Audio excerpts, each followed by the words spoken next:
My dear brothers and sisters in Islam, as many of you know, a small group from our community and I recently paid a visit to the house of Allah subhanahu wa ta'ala, and we spent some time in the sanctuaries of both Mecca and Al-Madinah. And honestly, it was an amazing experience and a much needed retreat. Over the years, I have come to view the Haram, both of Mecca and Medina, as like a base camp for the faithful. And we are so far away, on the front lines, if you will, far from home, far from our base camp. And every once in a while, you have to go back to replenish your supplies and your resources. And the best of resources, خَيْرُ زَادِ التَّقْوَى, is the remembrance and the fear and the awe of Allah subhanahu wa ta'ala. And when we were there visiting, while in the city of the Prophet sallallahu alaihi wasallam, of course, we visited amazing places. First and foremost, his masjid, alayhi salatu wasalam, and there we visited his grave and the grave of his companions, greeting him, alayhi salatu wasalam. We visited Jannatul Baqi', which is the graveyard of Al-Madinah. Many of the companions were buried there. Imam Malik is buried there. Some of the wives of the Prophet ﷺ were buried there. We visited Mount Uhud and we conveyed our salams to the martyrs of that monumental battle. We prayed 2 rak'ahs in Masjid Quba, the first masjid built in Islam. The Prophet ﷺ would continuously visit that masjid as an outpost and pray. And he said, whoever makes wudu and then visits the masjid and prays rak'atayn, it's like making umrah. So before we even went for umrah, following in the footsteps of our Prophet sallallahu alaihi wasallam, we were looking for the reward of umrah right there in Al-Madinah. And then on to Mecca we went and visited the Kaaba, completed the rites of umrah. A few of us here today even managed to touch the black stone. May Allah subhanahu wa ta'ala reward them for their patience. It's not an easy task with the amount of visitors that are there on a regular basis. We visited Mount Thawr. This was the mountain that the Prophet sallallahu alaihi wasallam and Abu Bakr as-Siddiq hid in while they were fleeing from Mecca, being chased by bounty hunters. We visited Mount Rahmah, which is on the plain of Arafat. We visited the city of Mina, the tent city, Muzdalifah, and of course, Jabal Nur, which was the place of revelation. Most of our time, however, in Mecca was spent gazing upon the Kaaba, looking at the house of Allah. A structure so symbolic, it captures the world. The city of Mecca itself is referred to all the time. Doesn't matter what it is, sports, shopping, business, it's the Mecca of something when many people gather together and join for a single purpose. And there we were looking at the Kaaba, of course, is an act of worship in and of itself.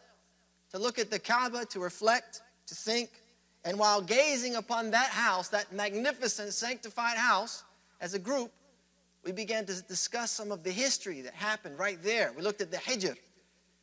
Many of you may be familiar with that little U-shaped wall. It's about chest high. You'll find that many people rush in there and they want to pray. Spend some time in there because that's actually a part of the Kaaba. That's considered inside the Kaaba. It's not a part of the structure today because, over the years after its construction by Ibrahim alayhi salam, the Kaaba was subject to a lot of damage and wear over the years, flooding, etc. And so it was not rebuilt after an underfunded construction project. And this is where we get to the life of our beloved Prophet ﷺ. After his marriage to Khadijah, he married her at the age of 25. 10 short years later, there was a large flood that devastated the Kaaba. The walls, they took a lot of damage. And so at the age of 35, it was decided around that time that they would reconstruct.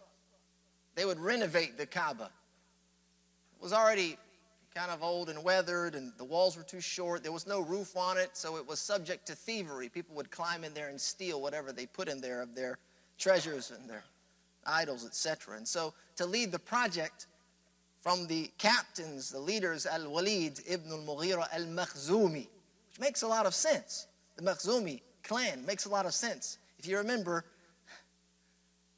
the Prophet ﷺ wanted to marry from the family of Abu Talib, his uncle. Wanted to marry one of his cousins. And she was promised to someone from the Makhzumi tribe or the clan, because at that point they had become leaders. And so Al-Walid, he began to demolish the Kaaba. And everyone stood back afraid that they would be struck down. Very superstitious that community was at the time. And they were worried that if someone were to go playing around and manipulating and damaging what was already there, then they may just evaporate and vanish. But he began, and then people followed after him, joining in the construction project until they removed all the walls and they reached the foundation, which was laid by Ibrahim alayhi salam and his son. Dark green boulders they found there. They began to rebuild. And they made an oath that they would only rebuild and renovate with wealth which was considered pure. Not wealth from usury or interest or gambling or stealing or usurping of others' properties, but that which they understood to be moral, even during that time. The lawless land of Arabia. They understood right from wrong. Even though they lived in continuous sin and abomination, they knew better. They just weren't about acting upon it. But here, the sacred holy house, they had to use what was pure. And that's why they couldn't complete the construction. To get the hijr back into the house, they ran short of halal money, which is really a shame, because that was a central location for commerce and trade. They were rich people. They were wealthy. A lot of their money, unfortunately, was from that which was considered illicit. The society of Mecca at the time was very much like our society right here today. Morality was fluid. Morality was fluid. It changed from day to day. From the way that they dressed to the way that they treated each other. And this can be seen during that very construction project, that renovation project. We can see how their moral compass was constantly bobbing, twitching, and where they were as a people. The Prophet ﷺ participated in that project, carrying the stones, the boulders, to be set to rebuild the walls. And when he was carrying them, they would carry them on their shoulders. He was wearing his izar, which is, what you wrap around the waist, much like when you go make umrah. And his uncle, Abbas, he said to him, if you take off your lower garment and you put it on your shoulder, you can protect yourself from the boulders. And, at the time, it seemed like a good idea, right? You're carrying these large boulders, your shoulders getting all chewed up from the rocks, probably, who knows what's happening. You put a little cushion up there, it'll make the job a lot easier, and, you'll thank me later, perhaps. So the Prophet ﷺ listened to his elder, right? It seemed like a good cause. We're reconstructing the Kaaba. We're doing a good deed. And nudity's no big deal. I mean, it's natural, right? It's the way Allah created us. That's how we came out. So what's the big problem? I'm not advocating that, but I'm trying to express the attitude of those people. I mean, it was so commonplace that they would, some of them, not all of them, some of them would come and make tawaf in the nude. And so the Prophet ﷺ, he undid his izar and followed those instructions, and immediately, as was reported by Imam al-Bukhari, سَقَطَ مَغْشِيًّا عَلَيْهِ, he fell unconscious.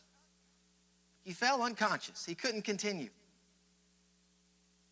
After he went to undo his clothes, to disrobe, to use it in the construction project, he fell unconscious. فَمَا رُؤِيَ بَعْدَ ذَلِكَ الْيَوْمُ عُرْيَانٍ. It said he was never seen in the nude after that day. The Prophet ﷺ. Well, Abbas had a great suggestion. Allah subhanahu wa ta'ala had a different plan for his Prophet alayhi salatu wasalam. Allah subhanahu wa ta'ala preserved the Prophet from immorality, which for that people was not considered something terribly wrong. And it wasn't the worst thing that they committed, by the way. You know, going uncovered is not the worst thing out there. I mean, it's not great, but it is indicative of something, and that is you're no longer concerned about covering flaw. You're no longer concerned about hiding that which is repugnant or evil. You're just letting it all out, publicly showing, laying it bare. And that's kind of what we're looking at today. And I'm not talking just about the clothing, but I'm talking about the general attitude of people. Love it or leave it. You know? And a lot of that stuff we're being force-fed today. To accept immorality as being okay. And if we don't, we're called names. We're extremists, or we're bigots, or we're misogynists, or whatever it may be. It's name calling. It's third grade playground behavior. And that's the way the pagans of the Quraysh treated the Prophet ﷺ. When they couldn't understand something, they couldn't justify something, they couldn't debate or argue or carry on a healthy dialogue, they would just resort to name calling. You're crazy, you're a madman, you're a lunatic, to try and defame and place blame and burden.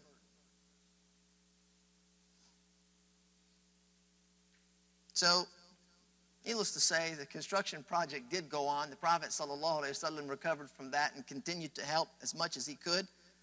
And this construction project went on for a number of days. And eventually they got to placing the cornerstone, which was the black stone, also something honored at the time.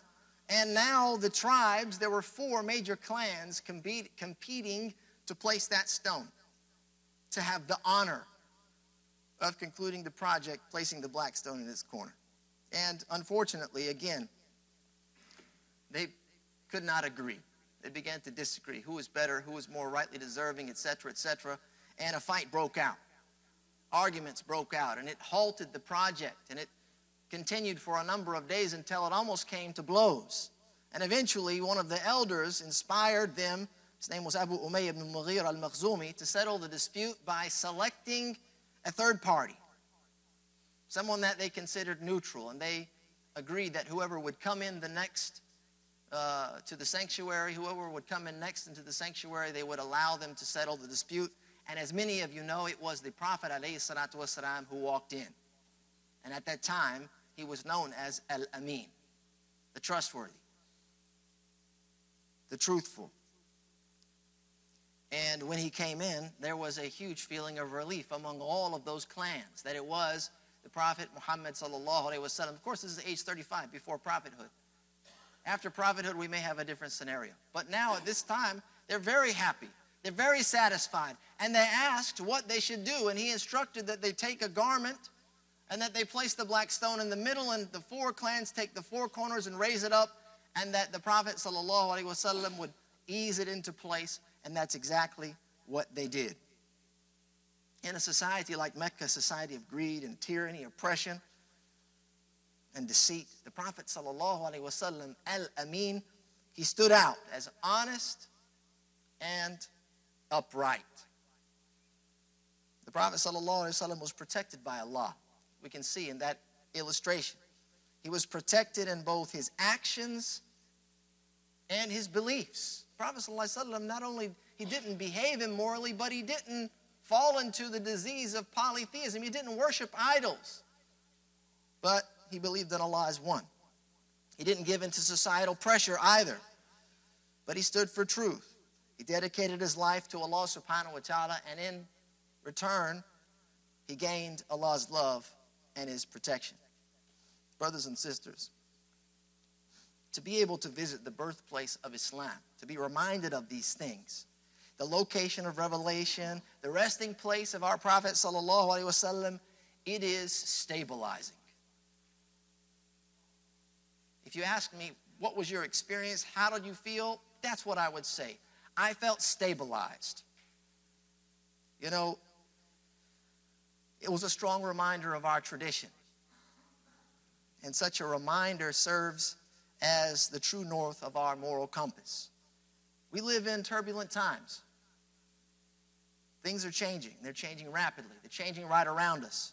We're invited to join in some of those changes, and while there are that which is positive and good, there are welcome changes, no doubt about it.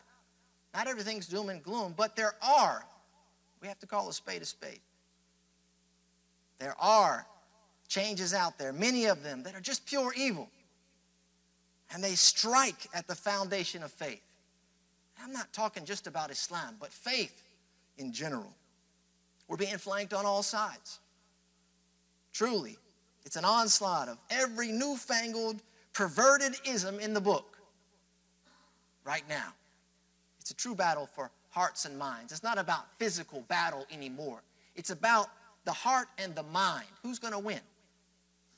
And without a regular reminder, we may find ourselves like Abbas during that time, viewing morality through the lens of popular culture and not through faith. Go ahead. Disrobe. It's no problem. Save yourself the trouble. And it begins like a whisper. It begins like a whisper, and this is the deadly part of it. It's not the 7th century. It's not 7th century Arabia. We don't live in Mecca. We don't live in Medina. Things don't work the same here. Some of these laws, they're oppressive. Some of the Islamic laws, just oppressive. Can't make sense of it. And if I can't make sense of it, well, it can't be true. We're rational people. We use our mind and our intellect. If I have to practice Islam like that, I might be ridiculed and called names. I should be able to have my faith and not sacrifice my fun. I don't want to miss out. I don't want to be denied. Those are the thoughts. Those are the whispers that begin to creep in. And the further we drift from who we are as people of faith, drifting away from our true north, the more vulnerable we become. And it all comes down to two basic things. I want you to think about this. Ponder over this. It's from the Prophet sallallahu alaihi wasallam. He said, alayhi salatu wassalam, it's been reported by Imam Ahmad and Abu Dawood. He said, يُوشِكُ الْأُمَمُ أَن تَدَاعَ عَلَيْكُمْ كَمَا تَدَاعَ الْأَكَلَةُ عَلَى قَصْعَتِهَا. He said, the Prophet ﷺ said, the people will soon summon one another to attack you as people, when eating, invite others to share their dish. And it was said to him, وَمِنْ قِلَّةٍ نَحْنُ يَوْمَئِذٍ. Will we be few in number during that time? Will it be because we're few in number we appear vulnerable to attack? Physical attack or psychological attack? Do we appear vulnerable due to number? The Prophet ﷺ, he says, بَلْ أَنْتُمْ يَوْمَئِذٍ كَثِيرٌ. But on that day you are in abundant numbers. وَلَكِنَّكُمْ غُثَاءٌ. But you're like scum. That is safe. You know, the scum that the river carries down, the little foam and the trash that it carries down the river. He says, وَلَيَزَّعَنَّ اللَّهُ مِن صُدُورِ عَدُوِّكُمْ الْمَهَابَ مِنْكُمْ. Allah subhanahu wa ta'ala will remove the fear of you from your enemies' hearts. وَلَيَذِيقَنَّ اللَّهُ فِي قُلُوبِكُمْ الْوَهْنَ. And Allah subhanahu wa ta'ala will make you taste in your hearts al-wahan. What is that, wahan? It's a feebleness. It's a weakness. The companions, they asked, they said, what is wahan? The Prophet ﷺ, he said, حُبُّ الدُّنْيَا وَكَرَاهِيَةُ الْمَوْتِ. Wahan, the feebleness, is a result of loving this dunya and despising death. Loving this dunya, what does that mean? Well, each of us have only one heart. There's not two beating in your chests. One heart, reserved for one true love. And if you fall in love with this dunya, it means you're falling out of love with Allah. And if you do that, of course we can't make sacrifices. Of course, we can't stay the course in face of opposition. Of course, we can't stand up to the name calling. We'll give in to the pressure. We're too far in love with the world around us, and that's why we need a reminder. And no, we can't all visit Mecca and Medina as much as we need to. Once a year is just like, the minimum, I think. Just taking your daily vitamins. But we do have something which is much more lasting, something that will stand the test of time, even if the walls of the Kaaba come crashing down again. Something that will keep us from disrobing our garments of dignity and honor. We have the Book of Allah. And we have the example of our beloved Prophet sallallahu alaihi wasallam. And there is nothing more stabilizing than that. And by that, all things are measured. The Prophet sallallahu alaihi wasallam, he says, "Inni qad taraktu fikum ma in tamassaktum bihi lan tadhillu abadan." He says, "I've given you something that if you were to hold on to it, you will never go astray. Kitabullah wa sunnata nabiyhi sallallahu alaihi wasallam." I've given you the Quran, Allah's book, and the way of His Prophet عليه الصلاة والسلام. أقول قولي هذا وأستغفر الله لي ولكم ولسائر المسلمين من كل ذنب فاستغفروه إنه هو الغفور الرحيم.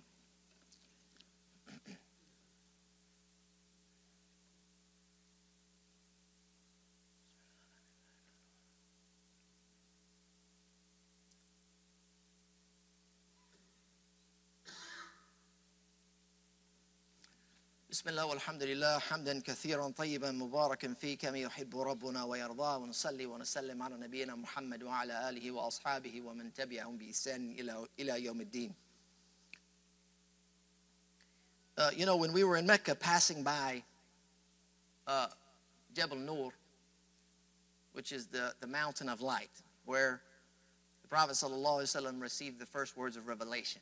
We know, and this was mentioned previously right here in this series that we're on, discussing the life of the Prophet ﷺ and the lessons that we can derive from that he used to go to the cave, Hira. And he would go there retreating from his own community. That was his retreat. And he would flee from his society because he didn't know how to engage it in order to inspire transformative change. He knew there were problems. He knew things were messed up, that there needed to be some vast improvements made, but he had no idea how to go about that. He had no idea how to engage his society, so he just left and isolated himself. He had to get away. The advent of Islam solved that problem. When those words were revealed, he now had a mission. And that's our mission. That's our mission as well. We have to stop acting like all we can do is isolate ourselves in the cave, pretending like we don't know what to do. We don't know how to contribute, how to bring about change. We don't know how to be a positive force in this world. Our mission is to perpetuate an authentic practice of Islam. That's our mission as a community, to perpetuate an authentic practice of Islam in our lives and our homes, and to propagate it in our communities. Anything else that we do is a disservice. It's a disservice to ourselves. It's a disservice to our faith community. It's a disservice to those that are around us. We have to keep the true tradition alive and to preserve the sacred nature of our faith for generations to come. That's on our shoulders. That's on our shoulders. And we have to protect it from these perversions that we're seeing. Extremism and newfangled methodologies to approaching faith. If we're not careful, my dear brothers and sisters, we may find the practice of Islam here in America, it'll end up like the Kaaba did after its construction by Ibrahim alayhi salam. Many years later, after that construction, it was defiled, it was disfigured, and it was in need of reclaiming. If we don't muster the courage, the wherewithal to take on this mission, it's likely to go in that direction. We ask that Allah subhanahu wa ta'ala give us strength to see us through. And as a reminder of tradition, as a public service announcement, I think it's important that you should know this if you don't already. Today is the 6th of Sha'ban, which means Ramadan is right around the corner, less than a month away. And while we are not in Ramadan, it does not mean that we should put things in neutral. Sha'ban is a great month, and there are many opportunities in this month. Been reported in Sunan Nasa'i. It was said to the Prophet ﷺ, "Lam araka tasumu shahran min ash-shuhuri ma tasumu min Sha'ban." They said to the Prophet ﷺ, "I don't see you fasting a month like you do in the month of Sha'ban." And the Prophet ﷺ, he said, ذَلِكَ شَهْرٌ يَغْفُلُ النَّاسُ عَنْهُ بَيْنَ رَجَبٍ وَرَمَضَانٍ. It's a month that many people forget about between Rajab and Ramadan. وَهُوَ شَهْرٌ تُرْفَعُ فِيهِ الْأَعْمَالِ إِلَى رَبِّ الْعَالَمِينَ. In this month, the actions, the deeds of the servants, they are displayed to Allah subhanahu wa ta'ala. فَأُحِبُّ أَنْ يُرْفَعَ عَمَلِي وَأَنَا صَائِمٌ. I prefer that when my deeds are displayed to Allah, I'm fasting. Brothers and sisters, take advantage of the month, take advantage of this opportunity in preparation for Ramadan. Pick a few days out of the month if it's not your normal habit and fast. Also, and lastly, as a reminder, if you broke your fast in Ramadan last year, now's the time to make it up. We don't want to find ourselves in Ramadan with ayyam, with days of the last Ramadan still on our shoulders. Whether you broke it for traveling or illness, etc., you need to go ahead and make up those days. Allah subhanahu wa ta'ala has given us ample time. Given us ample time to make up those days. 11 months to do so. And so if you have not, you should be aware that there's a penalty to be paid if you allow it to lapse on you, without an excuse, of course. If you have an excuse, a perpetual sickness or etc., then you're exempt from this. But if you just let it lapse, then not only do you have to make up the days, but you have to feed one poor person for each day that has lapsed. We ask that Allah subhanahu wa ta'ala bless us in this life and in the next to guide us to that which He loves and is pleased with. Wa sallallahu wa sallam ala nabiyyina Muhammad wa akhiru da'wana alhamdulillahi rabbil alamin wa aqim as-salat.